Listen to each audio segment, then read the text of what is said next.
2014 में उत्तर प्रदेश ने जो जनादेश बीजेपी को दिया, वो इस बार उसे दक्षिण से मिल सकता है। क्या तमिलनाडु और केरल में बीजेपी अपने विरोधियों को चौंकाने वाली है? क्या 370 सीटों के बीजेपी के लक्ष्य में इस बार दक्षिण भारत का बड़ा रोल रहने वाला है? इन सारे सवालों का जवाब है दक्षिण में लगातार प्रधानमंत्री नरेंद्र मोदी का दौरा। जो तैयारियां फिलहाल नजर आ रही हैं, उसमें यहां भी बीजेपी कांग्रेस से 2 कदम आगे दिखाई दे रही है।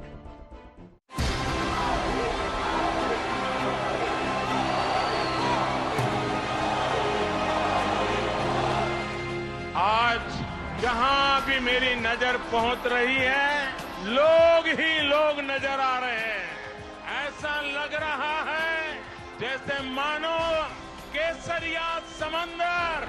तमिलनाडु से मेरा रिश्ता राजनीति का नहीं है, ये रिश्ता दिल का है। केरला पिल्ले एंडे अम्मा मारे, सहोदरी मारे।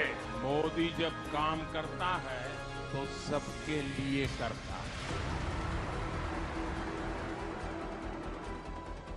कि आपके पास है मोदी उड़े गारंटी। पूरा देश जानता है कि ये मोदी इन गारंटी अब अगले कई सालों तक और चलने वाली है। केरला की कल्चरल कैपिटल त्रिशूर से निकलने वाला ये संदेश पूरे केरला में नई चेतना का संचार करेगा।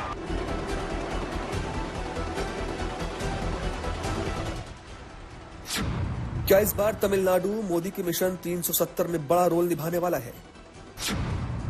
क्या इस बार केरल में बीजेपी का खाता खुलने वाला है?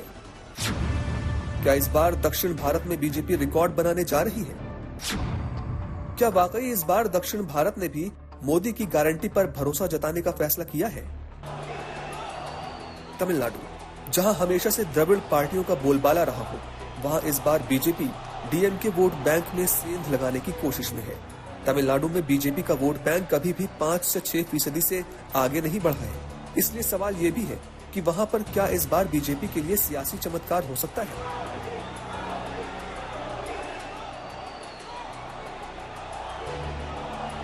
साल 2004 से 2019 के बीच बीजेपी के वोट शेयर में खास उछाल नहीं आया है। 2004 में पार्टी को 5.1% वोट मिला, जो 2009 में घटकर 2.3 हो गया। 2014 के चुनाव में इतना मामूली इजाफा हुआ और ये 5.6% तक पहुंच गया।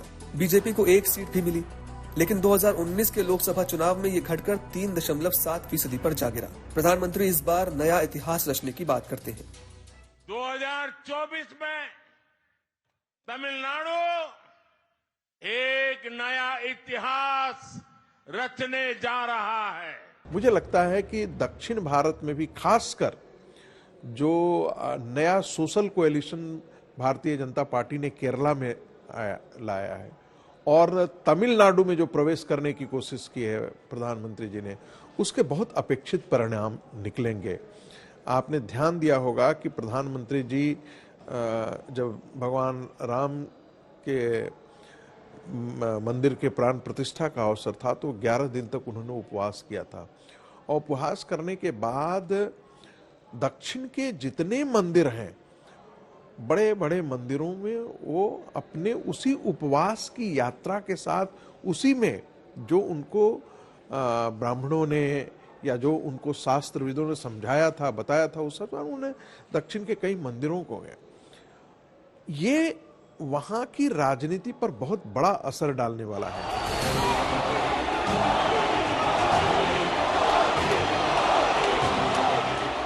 उधर केरल में बीजेपी की जीत के सपने को साकार करने के लिए 3 दिन पहले प्रधानमंत्री मोदी का पिछले 2 महीने से भी कम समय में तीसरा दौरा है, जिसने केरल के बीजेपी नेताओं का हौसला बढ़ा दिया है। केरला का मिजाज ही भाजपा के लिए 370 सीटों के लक्ष्य को आसान बनाएगा। पिछले लोकसभा चुनावों में केरल में बीजेपी का वोट शेयर करीब 13% था, जबकि साल 2014 के चुनावों में ये 10% के करीब आ गया। साल 2021 के विधानसभा चुनावों में भी बीजेपी को सफलता नहीं मिली। पर 115 सीटों पर चुनाव लड़कर 14% तक वोट शेयर ले आई थी। लेकिन पिछले लोकसभा चुनावों के नतीजों को देखकर लगता है कि अगर मोदी का जादू चला तो बीजेपी केरल में 4 से 5 सीट पर करीब जीत दर्ज कर सकती है। मुझे इस बार के चुनाव में लगता है कि दक्षिण सरप्राइज करेगा। डीएमके की राजनीति जो है वो द्रविड़ राजनीति जो थी, वहां पर पहले जयललिता होती थी तो उनको वो एक ढंग से उनको चुनौती मिलता था। अब मुझे लगता है कि आने वाले दिनों में आप देखेंगे कि भारतीय जनता पार्टी तेजी से दक्षिण भारतीय राज्यों में भी अपने पैर जमाएगी। और प्रधानमंत्री सीटों का टारगेट सेट कर चुके हैं और इसके लिए वो लगातार यहाँ के दौरे भी कर रहे हैं, मंदिरों में जाकर दर्शन कर रहे हैं। लेकिन ये भी बड़ा सवाल है कि 18% ईसाई और 26% मुस्लिम आबादी वाले राज्य केरल में बीजेपी 10 सीटने का दावा हकीकत के कितना नजदीक ले जा सकती है।